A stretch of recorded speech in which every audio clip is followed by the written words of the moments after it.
I don't know, the number of times I just get all wound up when somebody goes, oh, you're driving a Porsche now, so you got to drive that completely different. Like, last time I looked, they have 4 tires, and that other car over there has 4 tires, and that car over there has 4 tires on it. And ultimately, it comes down to that. He said, look, go ask other people's opinions as much as you want. Ask everybody.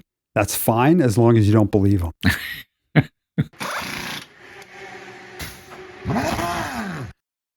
Okay, welcome to It's Not the Car, a podcast about cars. Or, well, kind of, sort of, maybe, not really. Or not cars. Not cars, not cars. Right. It's about the people and the things that go on around cars, and maybe even some stuff about cars too, right?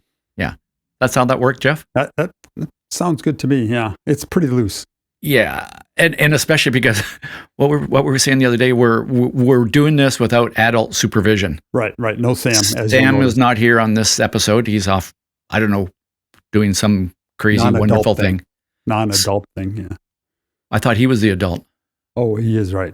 Okay, he's doing the adult things. He's doing the adult thing, and therefore the two of us are here doing the childish things. Exactly. With no supervision. And yeah, we're going to talk about things that are not the car and the car all at the same time. And this show is kind of this is what we call the instant expert, which is one of Sam's ideas, right? Right. And right. We're not experts. We're going to pretend we play one on TV or something. Right. A drip under pressure, right? Expert?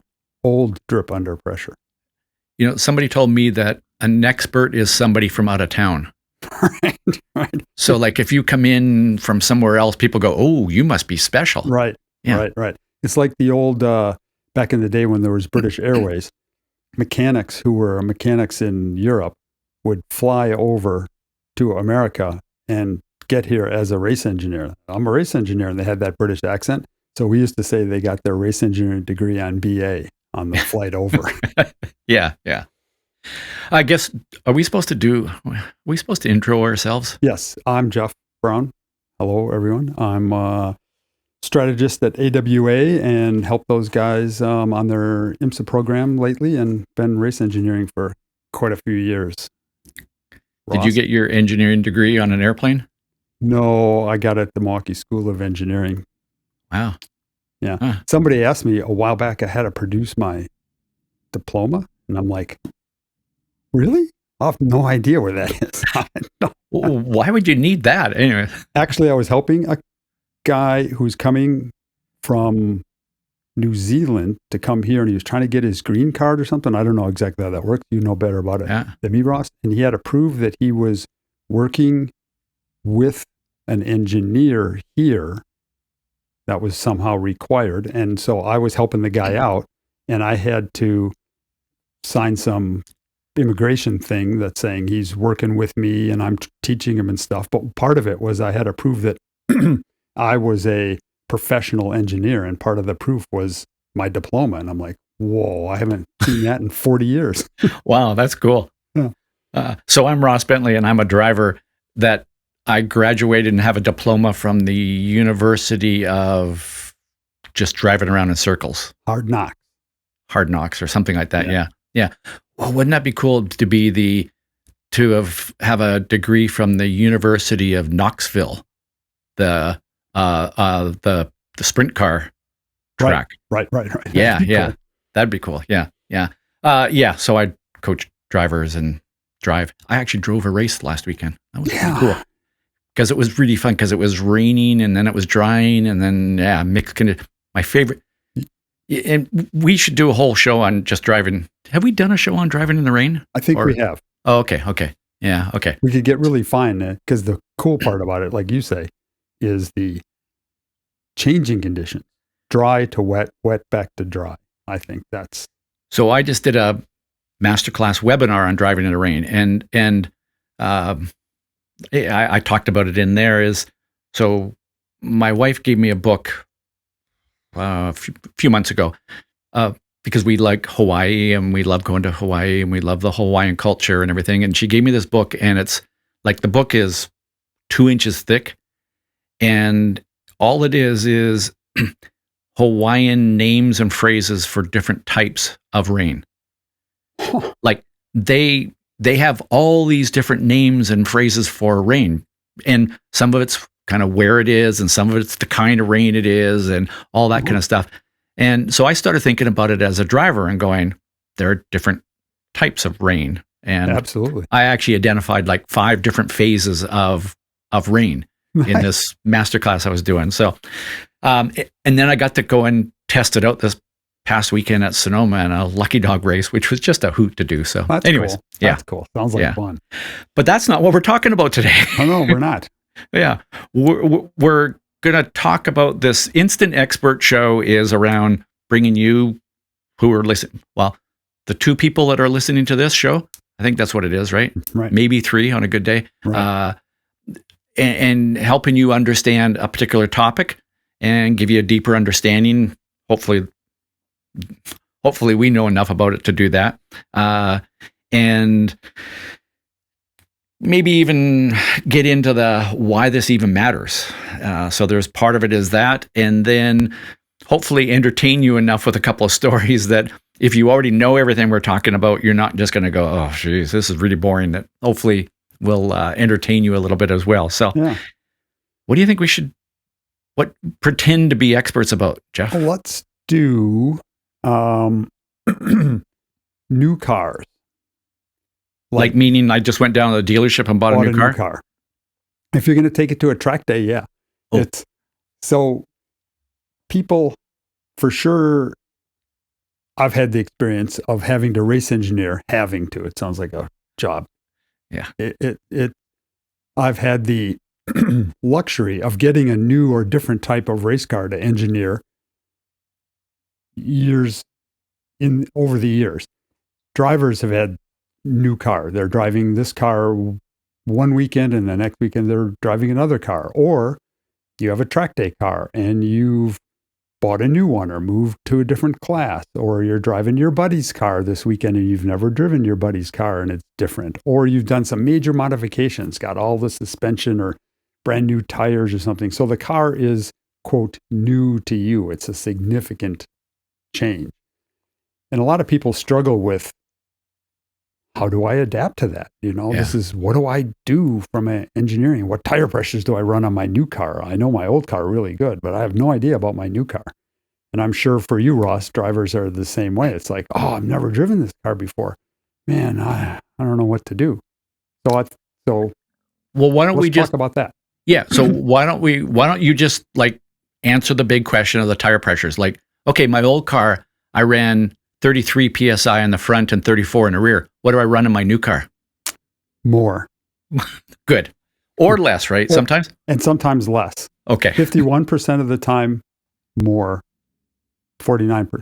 No, that's the problem, right? I mean, it depends. Yeah, it depends. Exactly. It's not when we had thought about doing this subject, I thought back quickly. I thought, well, okay, so how have I done that? And then I thought back, just as far as my old brain will think back. I went back to 2013 when I ran a Lola prototype. 2014, I ran a Ferrari GTD car. That was 14. 15, I ran a Mazda diesel.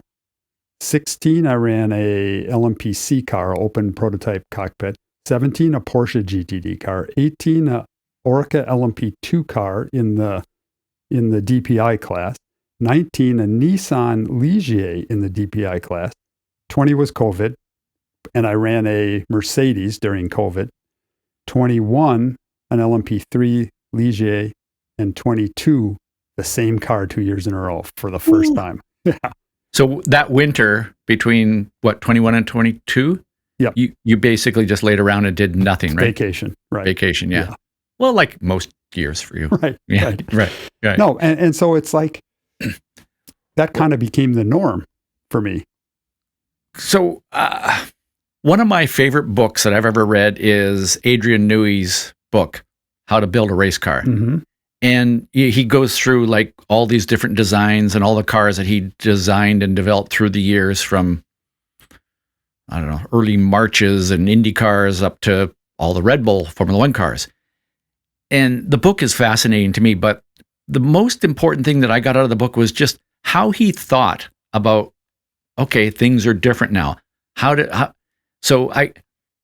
We could sit here and just do a show and you just say, well, going from this GTD Ferrari to the LMP car, whatever it was, I ran these different tire pressures and this, but it's more the mental approach that you take to that. Can you, talk about that first? I think if you had a car for a while and you know something about it, that can be your baseline. It seems weird to think that a Ferrari GTD car could be a baseline for a prototype, open cockpit prototype, or a diesel prototype to a Oreca could be a baseline. But instead of looking at what the differences are, look at what the similarities are. Okay, first of all, we're running on the same track. I know this track. Okay, good. One common thing. Secondly, I'm still on a DOT tire, and maybe it's the same tire or the same brand of tire or whatever. Good. So some things kind of might apply. What kind of brakes does it have? Are we going from steel brakes to carbon brakes? No, we have steel brakes and we have the same brake pads as the old car. Okay, that's another good thing. Look for all the similarities that you think you know something about. And then quickly, the differences will pop out. Man, this car is 1,000 pounds heavier than my old car. Or this car has 200 more horsepower. Okay, 200 more horsepower. What's that likely to do? Well, probably going to spin the tires, but it has traction control. I wonder if it's any good. And just start to think about, or maybe even write some of these things down, is what I do. If there's information with the car, a lot of the cars I fortunately get to run have good information supplied by the manufacturer. You get an Oreca and there's this thick book, 80-page book that tells you all the suspension geometry and the aerodynamic characteristics and all of that kind of stuff. And you can start to look at some similarities and differences. If you don't have that as much, just try to, there's got to be some documentation. So what about I hear this a lot, and I hear this a lot in the Porsche world, where, you've got a 991.2 blah, blah, blah, blah, blah. Mm-hmm. You need to run this front bar, that rear wing, that tire pressure. And the interesting thing is, sometimes they're you could get 5 different experts saying the same thing, but sometimes you get 5 completely different responses.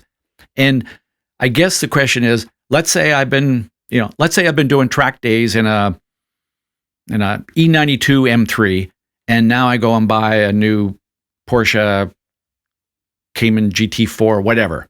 And how much should I just go to the local Porsche expert and go, what do I do with tire pressures and what tires should I run and stuff like that? And how much of it do I go, Yeah. Well, that reminds me of a thing that people who know me or have listened to this know, that there's this guy, Steve Johnson, who was kind of my mentor in race engineering. And he always had this quote. It was like, he said, look, go ask other people's opinions as much as you want. Ask everybody. That's fine, as long as you don't believe them. Okay. And that was Steve. But the point is, listen, but, and to be serious about it, if you did that from your BMW and you got a Porsche, and that Porsche's been around and lots of people run it and all of that, you bought it from somebody, they've run it before probably. It's not the first time this car ever existed in in mankind. And it probably went around the racetrack okay. I mean, it probably didn't spin out every time you turned the steering wheel and stuff like that. Don't try to jump the gun, is my opinion. Go out and run the thing. I mean, I'll give an example. We got the Orica LMP2 car for the first time. I had never run one before. Not many people did in 2018. It was a pretty newish car at that time. We bolted on the factory's recommended setup. It's what the designers thought would be good for Daytona. I don't know if one had ever run at Daytona before. Maybe not. But and I was like, well, I don't know what to start. What springs, bars, shocks, aerodynamic settings? I have no idea. I've never run one of these before. I've run an LMPC car, similar, but I didn't know. So I just bolted that on, and we went out and ran. And then we adjusted for what we didn't like about it. So my recommendation with the guy with the Porsche is the same thing. Just don't get all carried away. Listen to him. And as Steve said, don't believe him, but listen to him. And just go run the thing with what it came with. And if it understeers like crazy, okay, start working on that. If it doesn't put the power down, start working on that. But tune it, because ultimately you're going to tune it to your driving style and your tire and your current conditions of track and atmosphere and all that kind of stuff. So just go tune it. You're lucky to have a car that has some kind of base setup that's not horrible. And as you were talking, I thought one of the things you were going to go to, which I'm sure you will here in a bit, but is the, so-and-so says I should be running 1,000-pound front springs and 6 clicks of compression on the front dampers. Right. But they forgot like all the other settings. Exactly. Everything influences everything else. And unless the guy who's the expert comes in and sets up the car totally on his setup pad, looks at everything and matches it exactly, you're getting these tribal knowledge kind of tidbits. Oh, you always want to run. Oh, you have a hand-cooked tire? You got to run 42 PSI. Well, every place, every car, that's why I say, I think people get too run down the rabbit hole of, I got to find the magic setup, or somebody knows it, or that's the fastest guy in a Porsche every day at the track day. I got to have his setup. Just take your new car. The best thing is, I would spend the most time trying to figure out what's the soonest I can get on track with it, and go run it and see what you got. I mean, the same thing must happen with drivers, right? If you're going to drive that car, oh, you got to do this and you got to do that, right? I'm guessing. Yeah.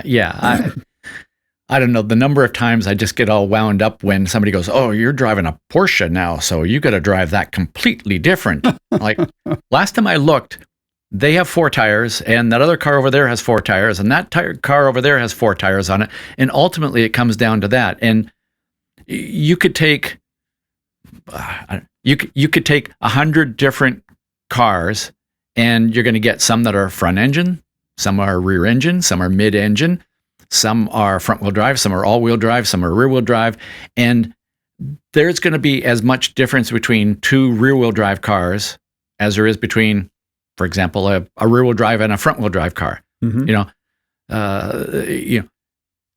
Does a Ford Mustang,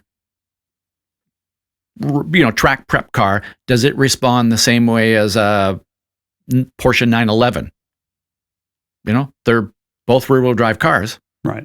Engines are in very different places. Right. Now, and you go, oh, well, then that's a different.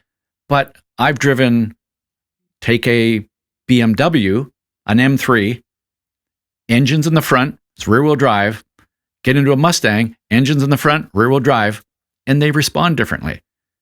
But they're not as big a difference as some drivers think. And the tribal knowledge kind of thing that you talked about, like there's this whole thing around, oh, well, there's, Porsche that, or front engine that, or front wheel drive that. And, a front wheel drive car, you always turn in later for all the corners.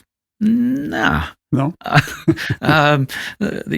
So to what Steve Johnson said is, take in all that advice and then just don't believe it. Don't believe it, right. to be more polite, I guess, is filter it. Right. Like, does this apply to me? Yeah. Or not apply to me? Hi, it's Sam. This, right now, is a commercial for the podcast that you're already listening to. I'll make it quick, I promise. So we have this thing called Patreon. You go there, and for a few bucks a month, you can help support this show. You also get neat perks like bonus episodes, access to quarterly live Q&As with the hosts, merch discounts, and some free Speed Secrets training from Ross. Now, we don't make a profit off this show. We do it because we love it. And what that really means is that every penny we raise through Patreon goes toward keeping It's Not the Car on the air and free of ads. This sort of thing sounds good? You can join at patreon.com/notthecar. Thanks for listening. Back to the show. And I think it's interesting to me already that the advice for the setup of the car and the driving of a new car is pretty similar. Yeah. And I got to say that the mindset is way more important than any driving technique. Mm-hmm. If you walk up to a car and go, oh, I've never driven this before, it's going to be completely different. You're going to struggle. Right. If you walk up and go, it's a car, it's got 4 wheels on it, it's got 4 tires on it, it's got a steering wheel, it's got a brake pedal, a gas pedal, let's go.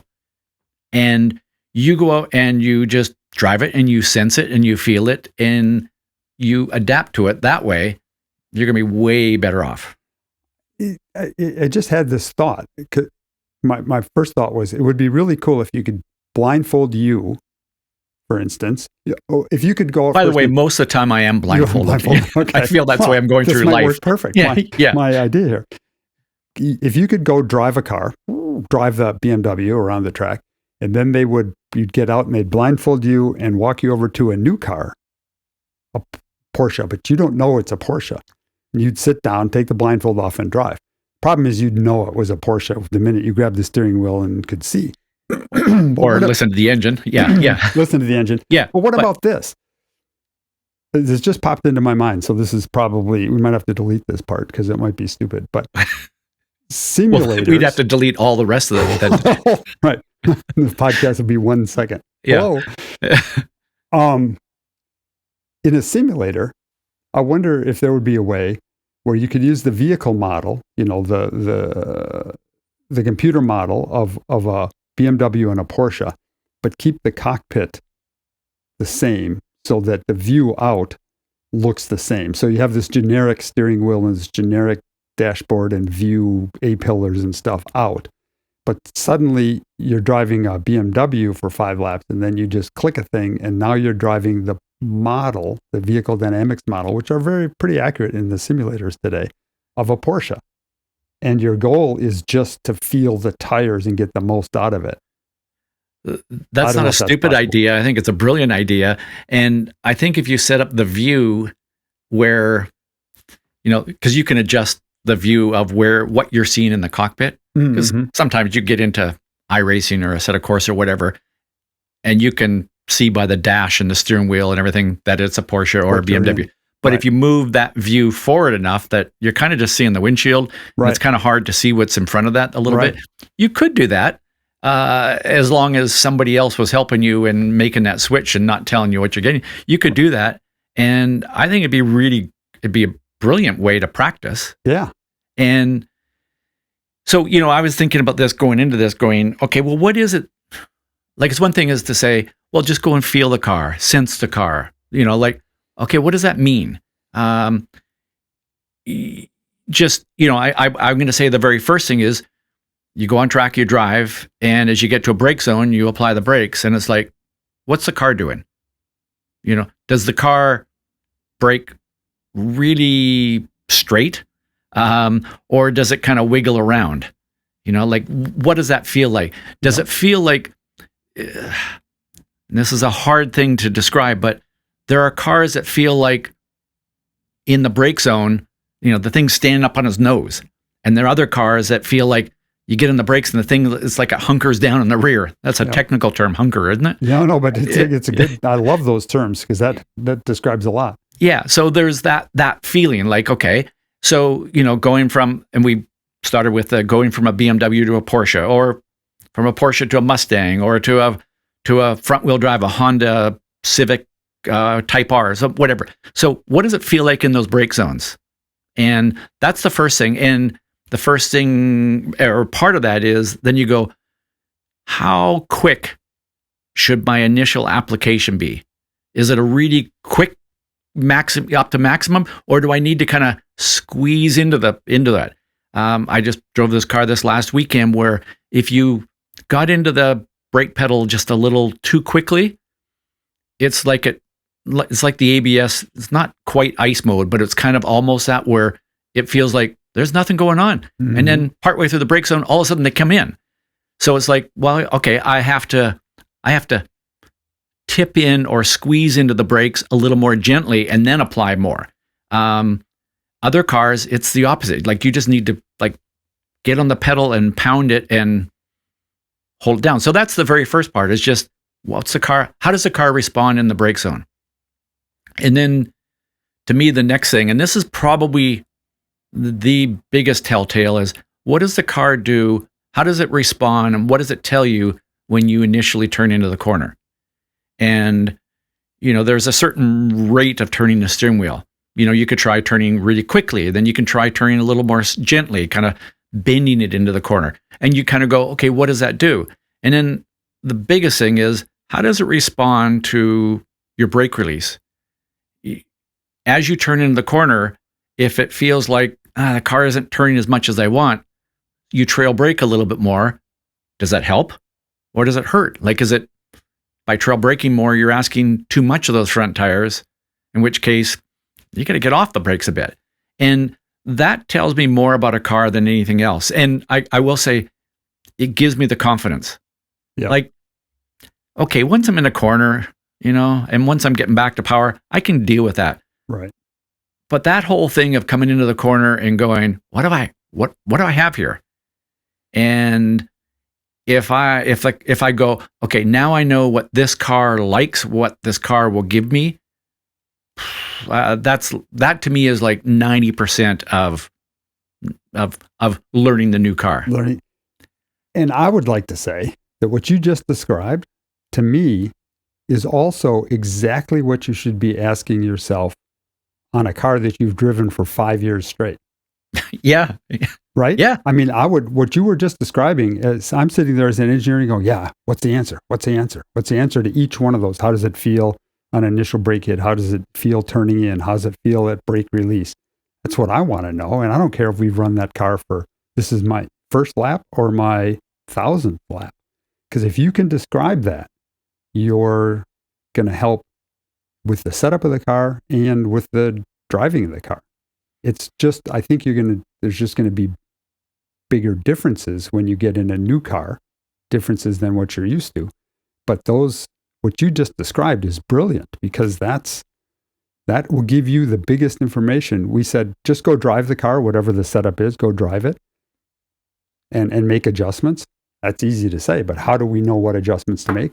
If you can answer the questions that you just asked, you can make adjustments either to the car or to your driving, right? Because if the brake release is bad and the nose pops up and it's not good when you do that, there's a couple things you can do. I mean, driver can do some stuff, and you can make the car do some stuff to help it so the driver doesn't have to do as much stuff. So if I, and we've done this before, but if I come rolling into pit lane and as a driver, I'm doing what I'm supposed to be doing, blaming the car and the engineer. Right. For everything is not doing no. So I expect this. Yeah. As you roll down pit lane, I'm like, here it comes. Yeah. Okay. So I roll down and I come in there and go, Jeff, the car I'm struggling getting the car to turn into a corner. And I played around with how I release the brakes. I've tried trail braking more, and it kind of helps a little bit, but then the front end gives up. I've tried coming off the brakes a little sooner to try to give some grip back to those front tires. But it just feels like I turn in and the thing just pushes straight ahead. What would be the first things that you would look to for that, setup-wise? Yeah. First of all, and by the way, this car doesn't have. Let's pretend it has no effective aero changes that you can make. No adjustment. Yeah. Okay, so all mechanical stuff. Right. The first thing I would say is, boy, I got a good driver because he tried a couple different techniques to solve the problem. And so if a driver can do that, you tried, releasing the brake earlier or hanging on the brake longer, the things that you just described. You tried some techniques and you could tell me what it did.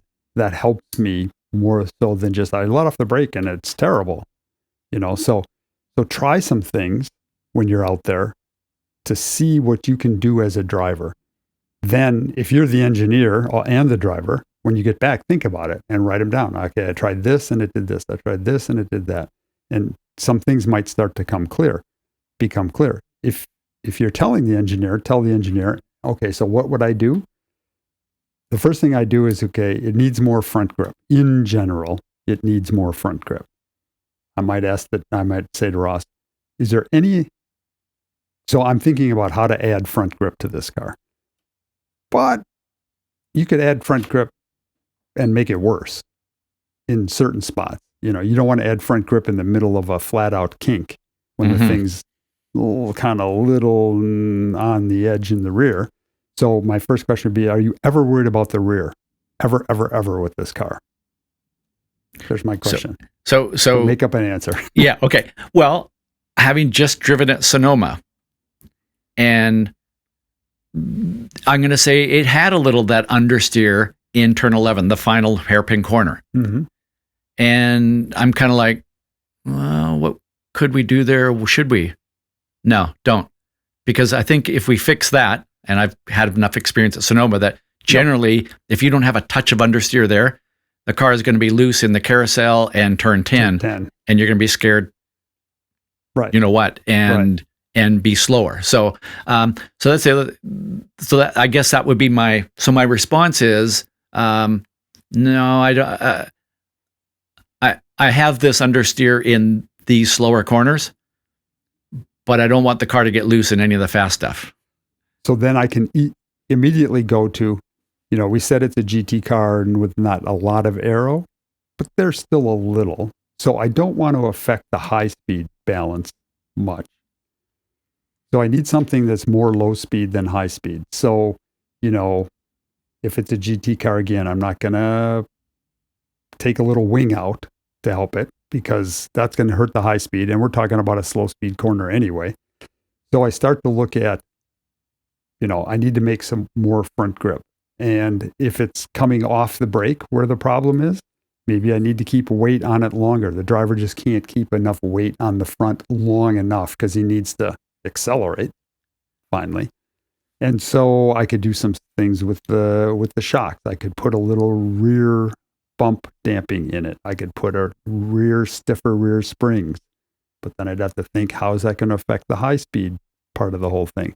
Maybe I could just go softer on the front in general, just softer spring rate. Then my question would be, does it feel rolly any place or does it feel stiff and rigid? Like the front's just like sliding on ice kind of thing? You said when you lift off, the front pops up.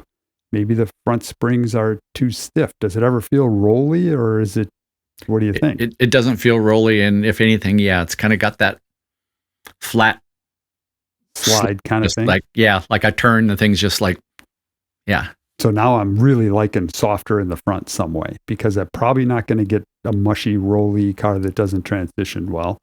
I'm probably going to get, it won't, if you compress a stiff front spring onto the brake and you let off the brake, then you have a lot of stored energy and the front wants to pop up. I could put some rebound in the front to keep the weight down, or I could just run softer springs.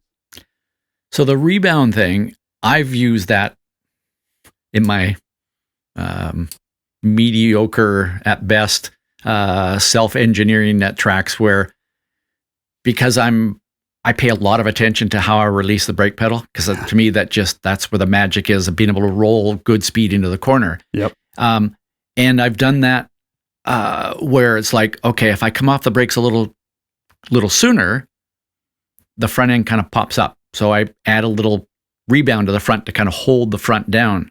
It's almost like trail braking more. But the problem with trail braking more is kind of two things. One is sometimes you trail brake more and all you do is you just overslow because you're hanging on the brakes.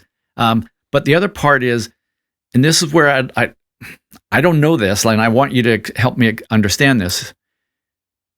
So if I come into a corner and I trail brake more, I'm keeping load on those front tires. That often helps the car turn better. The downside of that is I've got brake on and I'm turning the steering wheel. And it's like I'm asking too much of those front tires. And sometimes it makes the understeer worse. If we use the rebound on the front shocks to hold the front down, is that overworking the front tires as much as me trail braking more? Because do you know what I mean? Like I'm yes, I can answer that. Okay. Very definitively with a absolute answer. It depends. Thanks. Good. Okay. I'm see ya. I'm going back on track. No. Right. Yeah. When you put rebound in it, you've made the front generally stiffer, right? You can't move as easily. Mm-hmm. So it can, if you have a car that's already too stiff and it's just sliding the front tires like they're on ice, like immediately takes off, that could be worse. Right. It could also be better if you have a car that is, and this is where I would ask you the question. I say, okay, do the fronts ever try to make grip? Is it like they're making grip? Okay, it's good. And then they give up. Or is it like I lift off the brake and poof, instantly get understeer and it just takes off? So if it was the first one where it was like trying to make grip, is that when you'd think about going softer? Or that's actually when I might think about trying to put some rebound in it, because it's trying to make some grip. It might not be way too stiff. There might be a chance that we've just got the suspension rolled over. You said it wasn't rolling much, so I'm not thinking this is what's possible. But if it is rolling and it is trying to make some grip, the tire's trying. We've just maybe got the suspension geometry so far out of whack by the time, in those two car links where now the tire's not at the proper angle or the proper slip angle and it's just out of its window and it gives up. Or, that's the too soft thing. So maybe we can just keep the car flatter, put some rebound in it, not let it move as much, stiffen it up a little bit, control it a little bit, and keep the tire in its operating window, because it's trying, but it just can't hang in long enough. If it's immediately turn in, seems okay, and then start to release the brake and front just instantly takes off, I would ask, is there a corner on the track where a carousel, where you can give me a read of the car kind of steady state, where you're not adding too much or taking away too much? So in this example, I could go to carousel and I could make the car do whatever I wanted in the carousel. And this goes back to how do you adapt to a new car or a different car or a big change in your car is, I would be going through the carousel and I'd be like, okay, I'm just going to give it a little squirt of throttle and see what the car does. And then I'm going to do a lift and see what the car does. And I would try to tighten up the wheel a little bit and see what the car does. And then I'd be like unwinding and see what the car does. So by trying those 4 different things right there, there's a point where you're driving through the middle of the corner and the car was doing everything I wanted it to. And I'm going, hey, wait a minute. My job as a race driver, in this case, a race driver, was I need to find the weakness in the car. Right. Because if there's no weakness, probably telling me I'm not pushing enough. Sure. I would give it a little bit more throttle and maybe do a lift and just see how the car responded. Yep. And I will say that, this is an area where, that's again, using our example of you going from a BMW to a Porsche, in that same corner, you may feed in the throttle and the car might let's say one of them pushes a little bit more, understeers a little bit more, and then you breathe or lift off the throttle, and the understeer kind of almost continues, or it immediately goes to the opposite. It's very responsive to that change. Well, now I've learned that in the middle of a corner, this car is more responsive to those throttle inputs than that car is. Yep. And, to some extent, that same kind of thing applies to the exit of the corner as well. As I'm feeding in the throttle, how much do I need to unwind the wheel while feeding in the throttle? Because, and I know maybe, and we'll come back to our example here in a minute, but there are cars where you can still have, the whole, if you're listening, the whole thing around, you can only get 100% out of a tire. You can use 100% of it for cornering. You can use 100% of it for braking. You can use 100% of it for acceleration. Yep. But there is a point in there where you can have the steering wheel turned a little bit and your foot flat to the floor, which means I'm actually asking for 100% in all of those.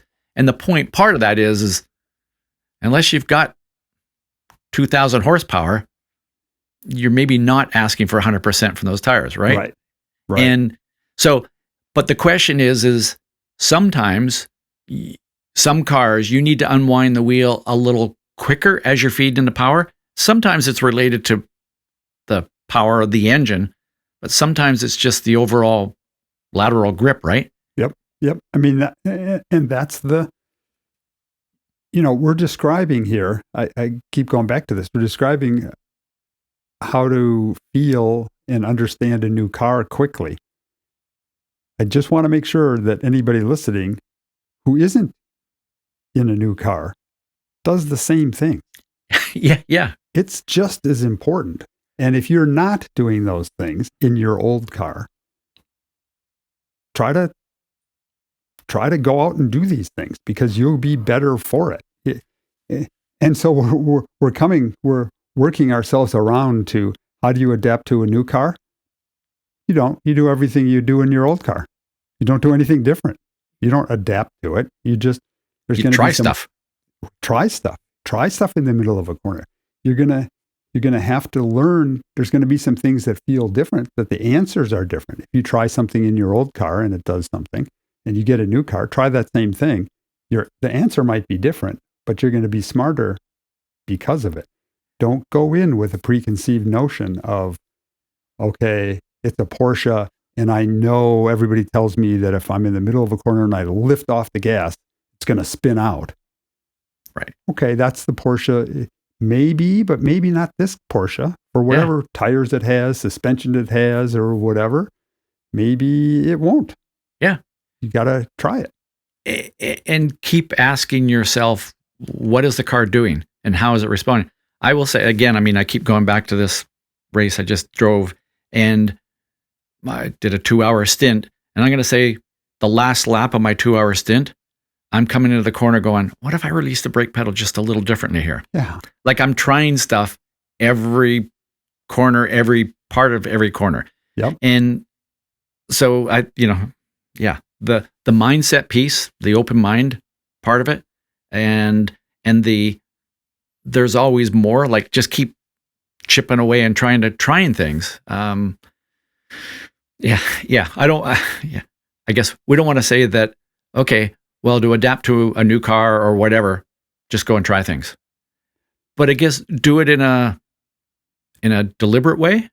Yeah, do it have a process, And I think we're talking, I'm guessing that most people listening to this don't have an engineer, but separate those two jobs. Go out and drive, and then come back and ask yourself questions. Okay, what happened when I lifted off the throttle in the middle of this carousel? What happened when I added more throttle in the middle of this carousel?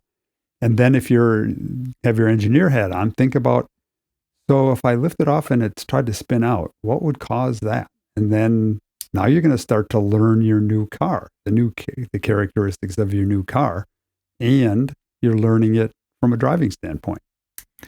So I think, like, from a driving perspective, I think that the process is just start getting a feel for the brakes. And by getting a feel for the brakes, what I talked about earlier, how does the car respond to that initial application? How much pressure do you need to hold or bleed off through the brake zone? How does the car respond as you release the brake pedal as you're coming into the corner? That's the first part. And then the second is, how does the car respond at that initial turn into the corner? The steering rate, how quickly you turn the steering wheel, and again, the timing and rate of release of the brakes. And then what does the car do in the middle of the corner? And again, play with that with a little throttle, with this little steering. And then what does the car do as you are blending or unblending? I guess it's maybe the unblending the steering with the throttle. Mm-hmm. And how does the car respond there? So I think that's your process going in those steps. So, and you and I did a webinar a few years ago on car setup and stuff like this, and I want to see if you answered the same way I remember you talking about there. It's like, so if you have a process, where do you start with the car setup? Do you start with aero? Do you start with springs? Do you start with ride height? Do you start with tires? Do you start with, where would you start if you're at the track and I just said, Jeff, I'm driving this BMW, make the car do something. Do you have a place that you start? I'm sorry. Do you have a place that you start? Or do you just go, it depends on the feedback? So you mean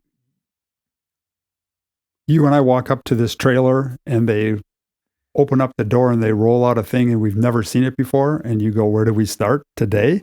Yeah. Or where do we start after you've done a few laps? Well, let's start. We haven't even done the laps yet. Where do we start today?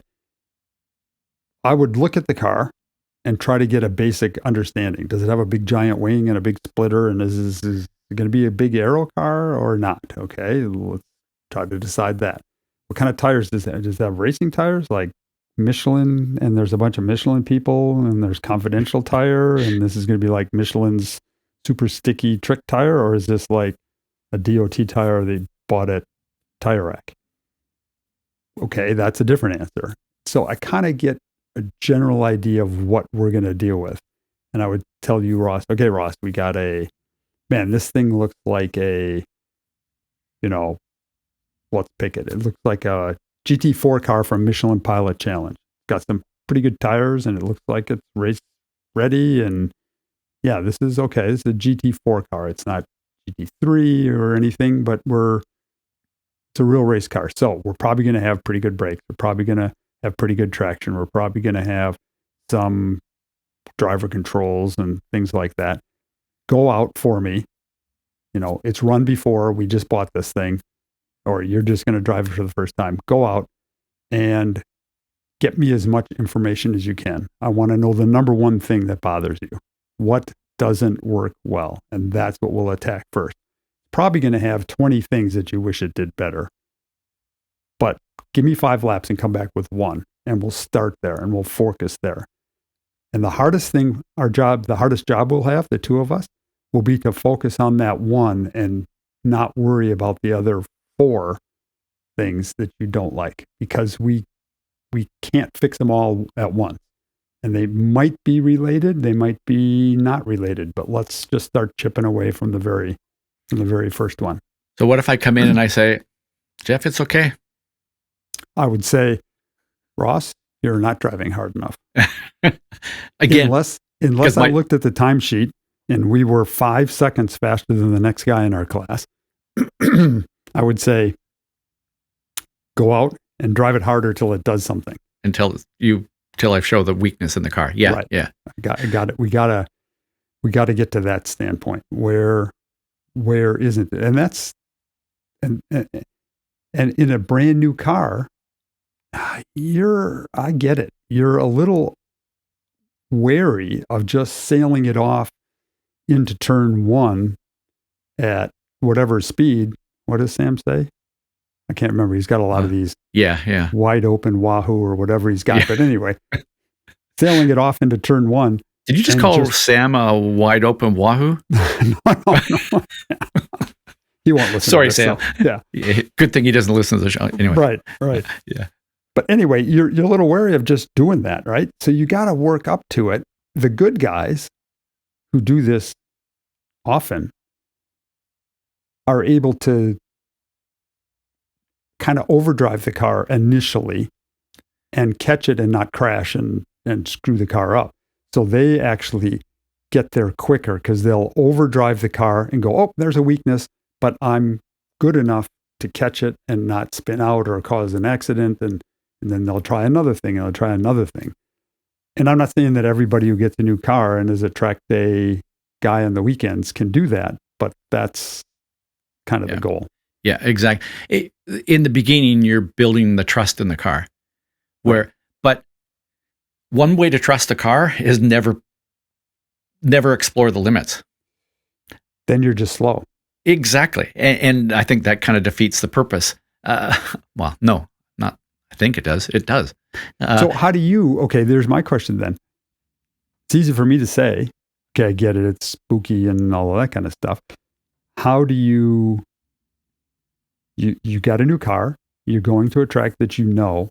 Do you look for corners where the wall is a long way away to try stuff? Or do you look for slow corners to try stuff that have less of a chance of damaging the car or whatever? How do you pick those areas and how do you explore that if it's kind of nervous to do that?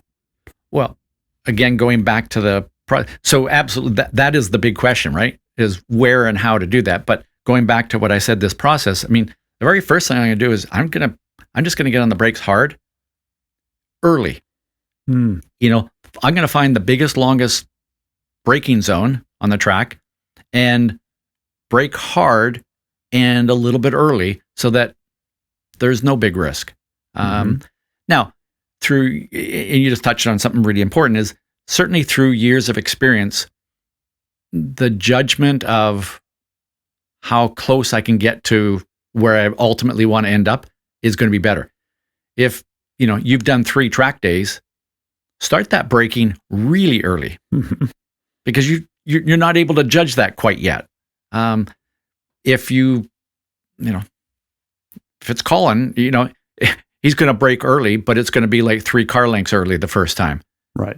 And then go to 1 car length and then but that's the very first thing, is start there, because you get a pretty good read off of the overall grip just from how well the car brakes.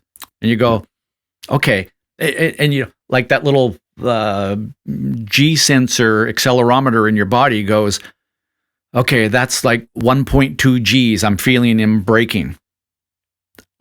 Cornering and acceleration, cornering should be somewhere similar. Now, maybe 1.15 or whatever, and obviously those are not numbers that you can read while driving, but you kind of get a feel for that. And so that's the very first thing, is just feeling the brake zone and then start pushing the corners. And yes, there are certain corners, I probably wouldn't go, oh, these are the corners that I'm going to experiment on the most. There's probably a couple of them are going to go, those are the ones I'm not going to experiment on at first. Right. And at Sonoma, for example, popping over the hill and into the carousel is not the first place I'm going to feel sort of the big, long, lateral, fast corner kind of Gs. I'm going to feel it in the S's because it's just a little bit more, it's easier to make corrections through there. And every track has those kinds of corners. Watkins Glen, Turn 1 is a great place to kind of feel that. And so rather than the carousel at Watkins Glen, that one you're going to probably inch up on a little bit more. Right. But the biggest thing I think is in those big, long corners is very quickly, I want to start getting to the point where I'm going through that corner and I'm going to feed in some throttle. I'm going to lift off and I'm going to see what the car does. And if the car does nothing, meaning it still keeps tracking the way I got the steering wheel pointed, I'm going, okay, I can go faster here. And then I'm going to go a little faster. And I'm going to make small adjustments with the throttle until a point where I lift off, the car changed direction there a little bit, or I fed in some throttle a little bit and it changed direction a little bit. Now I'm going, okay, now I'm getting close to the limit. What do these lateral G's kind of feel like? Like, right. I may not be, again, consciously paying attention to that, but I'm training my body, my internal accelerometer to sense those things. And eventually I go, I'm getting close to the limits. And the point that you made of you got to go a little bit beyond and then dial it back. And when you do that, when you do that and you go, oh, it did that when I did that. I turned the wheel and the car turned, or it didn't turn. I lifted off and the car did that. So understanding it's sort of the cause and effect thing, right? And that's exactly what I need as an engineer, or you need if you're the driver and the engineer. And don't, I just thought of this. If you're the driver and the engineer, I think it's bad to try to be both at the same time. Yeah. When you're in the car and you're trying these driving things that you just described, and another one just as a side note that you always talk about is if you're in the middle of a long carousel kind of corner, you just talked about feeding in throttle or letting off throttle. Also the steering, how you say, add a little steering and see if it takes it. Does the front move down or does that front not move down? And why are you doing that? Only because your engineer wants to know that answer. And so don't be the engineer while you're driving thinking, oh, I wonder, I'm going to try something and see if it needs softer front springs. No, I'm going to try something and see what it does. File that away. Come to the pits, stop, take your helmet off. Now you're the engineer. Ask the driver what it did when he added more steering wheel.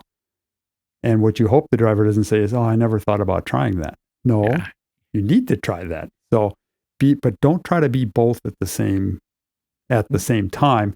They'll eventually come together. Usually when you're out of the car, you can say, okay, this happened. I could do this with the car. And if I do that with the car, I bet I'm going to have to do this with the driving, or maybe that'll fix the driving thing. So I'm going to go out and try this again and try those driving techniques and see if it fixed the problem. As a driver, you're at that stage of learning the car, you're a tester and you're a reporter. Right. You're not a fixer. Right. Until you stop, take your helmet off. Now you're the fixer. And I will say, I've had a lot of drivers ask me, like, they'll say, I come in off the track and I can't remember what happened out there. That's where, like, having worked with you and the best engineers are really good at asking questions. Right. If you sit there with your track map and you go, what is the car doing in turn one? How is it in the braking zone? What happened when I initially applied the brakes? What happens when I was releasing the brakes? What happens when I initially turned the wheel? But if you just look at it and go, what's the car doing? It's easy to go, I can't think of all those things. But if you just keep asking yourself, what happened when I initially hit the brake pedal? What happened when I released it? What happened when I turned the wheel? What happened when I fed in the throttle? What happened when I eased out of the throttle? Then all those things start coming back. Yep. It's triggering your memory, right? Yep. Okay, I've got one more question, probably the last question. And it sounds like you do too. Well, I've got kind of a question. Okay, go ahead. Okay. Mine would be, you get a new car from somebody else.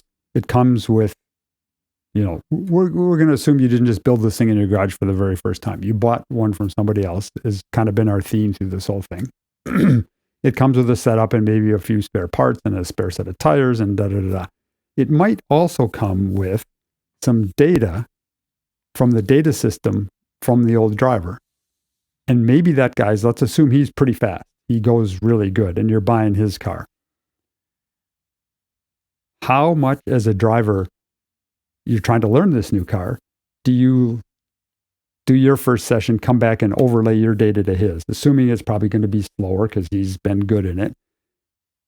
The car can do what it did because there's the data. It did that lap time. He did this min speed in this corner. He braked this deep in this corner. How much influence as a driver should you take with that data? Great question. as Steve said, ask as many questions and then don't believe it. Don't believe them.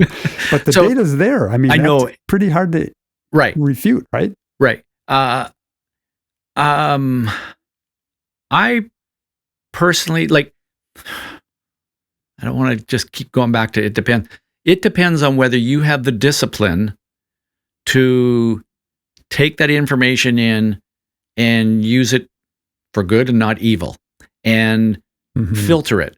And because that data that lap time might have been set on a day when the track is super grippy, you've got the latest and greatest tire on the car. Like, there are so many variables there.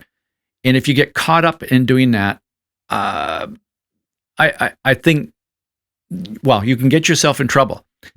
If you've got the discipline to go, no, I'm using it as a guideline, a bit of a general thing, I think that it can be useful.